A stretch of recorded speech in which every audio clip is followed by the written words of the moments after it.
الحمد لله وكفى والصلاة والسلام على عباده الذين اصطفى أما بعد فأعوذ بالله من الشيطان الرجيم بسم الله الرحمن الرحيم إنه لقول رسول كريم ذي قوة عند ذي العرش مكين مطاع ثم أمين صدق الله مولانا العظيم وقال النبي صلى الله عليه وسلم خيركم من تعلم القرآن وعلمه أو كما قال عليه الصلاة والسلام درود شریف اللهم صل على محمد وعلى آل محمد كما صليت على إبراهيم وعلى آل إبراهيم إنك حميد مجيد اللهم بارك على محمد وعلى آل محمد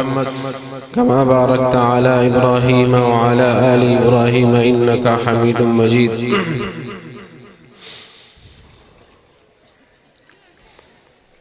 گرامی قدر ہمارے دارالعلوم کراچی کے معزز مہمان حضرت مولانا مفتی زبیر اشرف عثمانی صاحب دامت برکاتہم، حضرت مولانا مفتی یحییٰ عاصم صاحب اور ان کے رفقائے کرام اسٹیج پر موجود، یہاں مقامی علماء کرام معززین،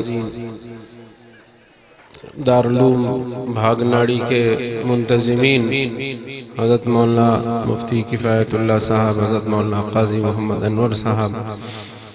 اور دیگر علاقہ بھاگ کے جو معتبرین ہیں وہ معززین، قبائلی رہنما اور میرے عزیز دوستو،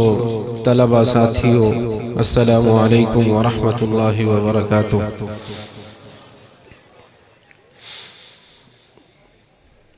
دارالعلوم بھاگ اور ان کے منتظمین کو اس عظیم الشان سیرت النبی کانفرنس کے انعقاد پر مبارکباد پیش کرتا ہوں، اور ان کے ساتھ ساتھ وہ طلباء کرام جو فارغ التحصیل ہوئے اور حفظ مکمل کیا، ان کو بھی اور ان کے والدین کو بھی مبارکباد پیش کرتا ہوں۔ اللہ تعالیٰ ان کو اور ان کے والدین کو قرآن مجید کے حاملین اور قرآن مجید کی حفاظت کرنے والے جو احادیث مبارکہ ہیں ان کا مصداق بنائے، اور ان کے والدین کو جنت میں اعلیٰ مقام عطا فرمائے، اور ان کو وہ تاج بھی پہنا دے کہ جس کی روشنی حدیث مبارکہ کی روح سے، کہ اس کی روشنی بھی سورج کی روشنی سے زیادہ جو ہے نا وہ روشن تاج ہوگا۔ اللہ تعالیٰ ان کو یہ تمام درجات نصیب فرمائے۔ عزیزان من، اکابر علماء کرام تشریف فرما ہے، اصل بیان ان کا ہے۔ والد صاحب کو تشریف لانا تھا لیکن کچھ اعذار کی بنا پر وہ یہاں آپ کی خدمت میں حاضر نہیں ہو سکے، تو اس لیے مجھے آپ سے ملاقات کا شرف حاصل ہو رہا ہے۔ واقعات اور حالات بہت تفصیل کے ساتھ آپ کے خدمت میں رکھیں گے، میں چند گزارشات کر کے آپ سے اجازت چاہوں گا۔ اللہ تعالیٰ نے انسان کو جب پیدا فرمایا، پیدا کرنے کے جو دو بنیادی مقاصد قرآن مجید میں بیان کیے گئے، ان میں سے ایک مقصد یہ تھا کہ وَمَا خَلَقْتُ الْجِنَّ وَالْإِنسَ إِلَّا لِيَعْبُدُونَ، کہ میں نے جن اور انسانوں کو اپنی عبادت کے لیے بنایا ہے، وہ میری عبادت کیا کریں گے، مجھے پکاریں گے، اللہ کے ساتھ کسی کو شریک نہیں ٹھہرائیں گے۔ اسی طرح جب انسان دنیا میں آتا ہے تو ایک زندگی بسر کرتا ہے، ایک انفرادی زندگی کی حیثیت سے اس کے لیے تو عبادت کا حکم آ گیا، لیکن اس کے ساتھ ساتھ جب ایک اجتماعی زندگی بسر کرتا ہے تو وہ اجتماعی زندگی کے بھی خد و خال بیان فرما دیے۔ قرآن مجید میں اللہ تعالیٰ فرماتے ہیں وَإِذْ قَالَ رَبُّكَ لِلْمَلَائِكَةِ إِنِّي جَاعِلٌ فِي الْأَرْضِ خَلِيفَةً، سورہ بقرہ میں فرماتے ہیں فرشتوں سے کہ آپ کا رب فرشتوں سے کہتا ہے کہ میں نے اپنے لیے ایک خلیفہ مقرر کرنے کا سوچا ہے، اور وہ خلیفہ کون ہوگا؟ وہ خلیفہ انسان ہوگا۔ اسی کے تشریح میں علامہ بیضاوی رحمہ اللہ فرماتے ہیں خلیفۃ ينفذ فی تنفیذ الاحکام، کہ جو احکام کی تنفیذ کرے گا، یخلفنی فی تنفیذ الاحکام، کہ جو میری خلافت کرے گا، احکام کی تنفیذ کرے گا۔ اللہ کے جو احکام ہیں اور اللہ کے رسول کے جو فرامین ہیں ان کے مطابق دنیا میں خود بھی عمل کرے گا اور دوسرے لوگوں کو بھی اس پر عمل کروائے گا۔ یہ ایک مدنی زندگی، ایک اجتماعی زندگی کا تصور قرآن مجید نے ہمیں دیا ہے، اور یہی تصور ہے کہ جس کے ذریعے سے ہم مسلمان ایک اللہ کے ماننے والے ہیں، ایک ہی رسول خاتم النبیین کو محمد مصطفیٰ صلی اللہ علیہ وسلم کو مانتے ہیں۔ اسی رسول صلی اللہ علیہ وسلم کی بنیادی تعلیمات کے مطابق کہ وہ ہمیں ایک طرف دنیاوی معاملات اختیار کرنے کا حکم دیتے ہیں اور فرماتے ہیں کہ دنیاوی معاملات میں بھی تم آگے بڑھو، دنیاوی معاملات میں بھی تم کفار کا مقابلہ کرو، یہود و نصارہ کا مقابلہ کرو، اور اپنی انفرادی زندگیوں کو بھی بہتر بناؤ۔ اسی لیے جا بجا فرماتے ہیں، کبھی فرماتے ہیں کہ انما بعثت معلما، کہ میں معلم بنا کر بھیجا گیا، کبھی فرماتے ہیں انما بعثت لأتمم مکارم الاخلاق، کہ مجھے بھیجا گیا ہے کہ میں لوگوں کے اخلاق کو بہتر بناؤں، ان کی زندگیوں کو بہتر بناؤں۔ جو برائیاں اس وقت اور آج کل کے دور میں بھی جو برائیاں ہیں ان کے لیے ایک اجتماعی اصول اور اجتماعی ایک فلسفہ دوں، یہ انبیاء کا کام ہے، یہ نبیوں کا کام ہے، اور اس کام کو آج کل کے دور میں علماء کرام سر انجام دے رہے ہیں۔ اس طویل دور دراز علاقے میں یہاں پر جو علماء کرام تشریف فرما ہیں اور یہ جو مدارس ہیں، جو مساجد ہیں، بنیادی طور پر اسی انبیاء کی جو تعلیمات ہیں وہ لوگوں تک پہنچا رہے ہیں۔ یہ انبیاء کا ایک بہت بڑا کام ہے، اور اسی طرح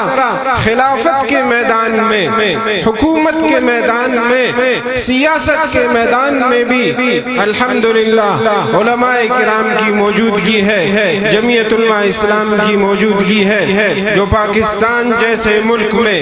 افسوس سے کہنا پڑتا ہے کہ پاکستان کو ہمارے اکابرین نے، ہمارے بزرگوں نے جب آزاد کیا، علامہ شبیر احمد عثمانی رحمہ اللہ، مفتی رفیع عثمانی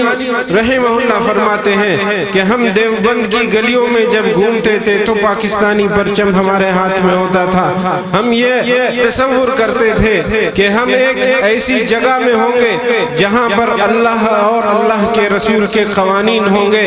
ہمیں افسوس سے کہنا پڑتا ہے کہ اسی پاکستان جیسے ملک میں ہمیں اسلامی قوانین کے لیے جدوجہد کرنی پڑ رہی ہے، ہمیں ختم نبوت کے لیے تحریکیں چلانی پڑ رہی ہیں. ہمیں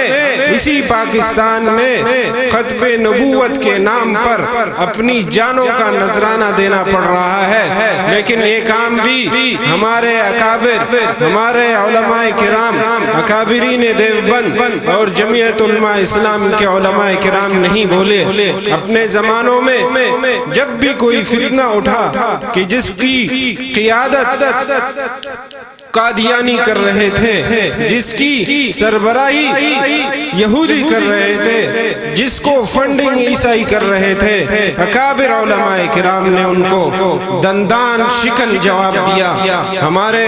آج کل کے دور میں ہمارے یہ پاکستان کی تاریخ میں اٹھا کر اس تاریخ کو دیکھ لیجئے. ہمارے اکابر علماء کرام نے اسی ختم نبوت کی تحریک کی خاطر ہزاروں جانوں کا قربانہ دیا، اور اس کے بعد یہ تحریک بالآخر اپنے انجام کو پہنچی اور ہمارے علماء کو ایک بہت بڑی اور مبارک فتح نصیب ہوئی کہ 1974 کو باقاعدہ طور پر قادیانیوں کو، احمدیوں کو اسی پاکستان کے اسمبلی سے قادیانی اور کافر قرار دیا گیا. یہ الحمدللہ ہمارے انہی علماء کی مرہون منت ہے، ہمارے انہی اکابرین کی مرہون منت ہے. حضرت مفتی محمود رحمہ اللہ کے مرہون منت ہے، حضرت مفتی تقی عثمانی صاحب دامت برکاتہم کے مرہون منت ہے، حضرت مولانا سمیع الحق شہید رحمہ اللہ کے مرہون منت ہے. اور ان کے ساتھ ساتھ جو دیگر مکتبہ فکر کے علماء کرام تھے، علامہ شاہ احمد نورانی صاحب اور دیگر جو علماء کرام تھے، ان کا بھرپور ساتھ ہمیں رہا کہ جس لیے ہم نے یہ تحریک چلائی، وہ تحریک اپنے انجام کو پہنچی. لیکن ظاہر ہے فتنوں کا دور ہے، وہ اس پر خاموش نہیں رہے، وہ اس پر انہوں نے قناعت نہیں کی، وہ آگے بڑھتے گئے، سازشیں کرتے گئے، اور ہمارے حکمرانوں کو، ہمارے جو معصوم اور سادہ خیال لوگوں کو ورغلاتے رہے. اس کے لیے ہمیشہ ختم نبوت کے ساتھی میدان میں رہے. حال ہی کا واقعہ کہ ایک مرتبہ پھر یہ شور اٹھا، ایک مرتبہ پھر لوگوں کو بے وقوف بنانے کی سازش کی گئی. لیکن الحمدللہ ایک ایسا کیس نعرہ تکبیر، نعرہ تکبیر، زندہ ہے جمعیت، زندہ ہے جمعیت، مفتی کی جمعیت، مدنی کی جمعیت، عثمانی کی جمعیت، زندہ ہے جمعیت، جمعیت علماء اسلام. ایک ایسا کیس مبارک ثانی کے نام سے لایا گیا کہ جو اپنے عبادت گاہوں میں قرآن مجید کی غلط تفسیر بنا کر چھاپتا تھا، اس کیس کو بنیاد بنا کر ایک غلط فیصلے دیے گئے، سپریم کورٹ میں غلط فیصلہ دیا گیا. لیکن پھر سلام ہو ہمارے اکابرین کو، ہمارے علماء کرام کو، قائد جمعیت حضرت مولانا فضل الرحمن صاحب، مفتی تقی عثمانی صاحب دامت برکاتہم، دیگر ہمارے علماء کرام کہ وہ ڈٹ گئے، انہوں نے مقابلہ کیا، وہ پیچھے نہیں ہٹے، ہر میدان پر اور ہر فورم پر ان کا مقابلہ کیا. حتیٰ کہ حضرت مولانا عبدالغفور حیدری صاحب اسی تحریک کے دوران سپریم کورٹ کی دیواروں تک پہنچ گئے اور ججوں کو للکارا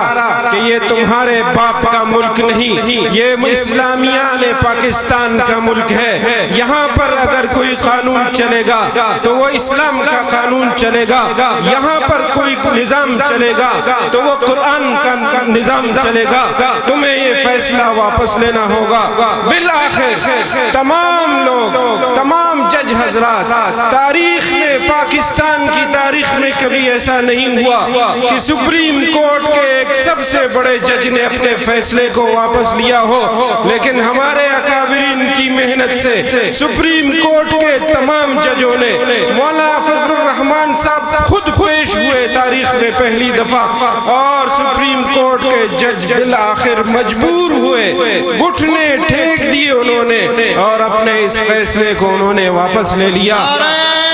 تکبیر! قائد ملت اسلامیہ حضرت مولانا فضل الرحمان، فخر جمعیت حضرت مولانا عبدالغفور حیدری صاحب، نعرہ تکبیر! تاج تخت ختم نبوت، تاج تخت ختم نبوت۔ تو ہمارے اکابر علماء کرام کی محنت اور ان کی برکت سے، اور نبی کریم صلی اللہ علیہ وسلم کا یہ معجزہ ہم نے اپنی آنکھوں سے دیکھا کہ 50 سال بعد ایک مرتبہ پھر قادیانیوں کو اور احمدیوں کو کافر قرار دیا گیا۔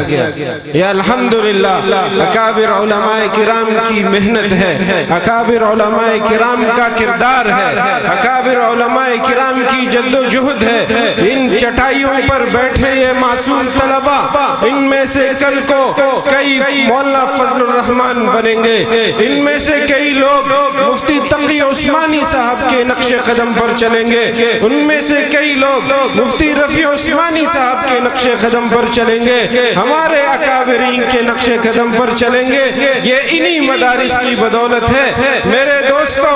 ابھی کل کا واقعہ ہے کہ حکومت ایک ترمیم منظور کرنا چاہ رہی تھی، 26ویں آئینی ترمیم، اس کے لیے تمام جماعتوں سے مذاکرات ہوئے، تمام جماعتوں نے اپنی اپنی ڈیمانڈ پیش کی۔ کسی فرد کو، کسی ایم این اے کو، کسی سینیٹر کو پیسوں کی ضرورت تھی، اس کو پیسوں سے خریدا گیا، کسی کو وزارت کا لالچ دیا گیا، کسی کو کوئی اور کوٹھی اور بنگلہ اور مکان کا لالچ دیا گیا۔ لیکن میں سلام پیش کرتا ہوں قائد جمعیت کی فراست کو اور ان کے جو ممبران ہیں قومی اسمبلی اور سینٹ کو، کہ انہوں نے ان تمام لالچوں کو مسترد کیا، ان تمام پیسوں کو ٹھکرا دیا، اور انہوں نے ایک ایسا دائمی فیصلہ انہی لوگوں سے کہ جو قلیل تعداد میں تھے، لیکن انہی لوگوں سے اپنے مرضی کے شک منوانے پر مجبور کیا ان لوگوں کو کہ سود کی جو حرمت بالاتفاق سود حرام ہے، اس کا لین دین حرام ہے، اور یہاں تک کہ سود کے بارے میں سخت وعید بھی آئی ہے۔ حدیث مبارکہ میں آتا ہے کہ کسی آدمی اگر سودی لین دین کرتا ہے تو یہ اتنا خطرناک لین دین ہے کہ خدا نخواستہ وہ اپنی ماں سے زنا کرے۔ ایسے سخت لین دین کو پاکستان کے ایک اسلامی ملک میں جائز قرار دیا گیا ہے۔ ہمارے اکابر نے، مولانا فضل الرحمان نے اور جمعیت علماء اسلام نے ان لوگوں سے یہ عہد لیا، اور یہ بات اسمبلی کے قانون میں لکھ دی گئی کہ 2027 تک اس ملک سے سود کا خاتمہ کیا جائے گا۔ میرے دوستو، کتنی بڑی قربانی ہے اور کتنی بڑی ایک کامیابی ہے کہ اگر قائد جمعیت چاہتے اور جمعیت علماء اسلام کے ممبران چاہتے تو وہ اپنے لیے اربوں کھربوں روپے جمع کر سکتے تھے، وہ ان کے سامنے گاڑیوں کی قطاریں آ سکتی تھی، ان کو طرح طرح کے پیشکشیں جو انہوں نے کی وہ قبول کرتے تھے، لیکن انہوں نے کبھی سودے بازی نہیں کی۔ انہوں نے اگر کوئی فائدہ سوچا بھی دین کا، وہ فائدہ سوچا بھی اسلام کا، وہ فائدہ سوچا بھی اہل اسلام کا اور مسلمانوں کا کہ ہمیں اگر اس ملک میں رہنا ہے تو اس ملک کے نظام کو، اسلامی اور اس ملک کے معاشی نظام کو سود سے پاک ہونا چاہیے۔ یہ الحمدللہ ہمارے اکابر کی محنت ہے، ہمارے اکابر کی جد و جہد ہے، ہمارے اکابر کی قربانیاں ہیں جو ہم اپنی آنکھوں سے جس کا مشاہدہ کر رہے ہیں۔ تو میرے دوستو، ہمیں ان اکابرین کے لیے دعائیں کرنی چاہیے۔ اللہ تعالیٰ ہمارے جو اکابرین ہیں ان کا سایہ ہمارے سروں پر قادر رکھے، اللہ تعالیٰ ان کی عمروں میں برکت عطا فرمائے اور ان سے مزید اس طرح کے دینی اور اسلامی قوانین بنانے کی ان کو توفیق عطا فرمائے۔ یہ ہمارا سرمایہ بھی ہے اور ہمارے لیے سب کچھ بھی ہے، اور ہمیں بھی ان کی نقش قدم پر چلنے کی توفیق عطا فرمائے۔ اللہ تعالیٰ ہم سب کا حامی و ناصر ہو۔ وآخر دعوانا ان الحمد للہ رب العالمین۔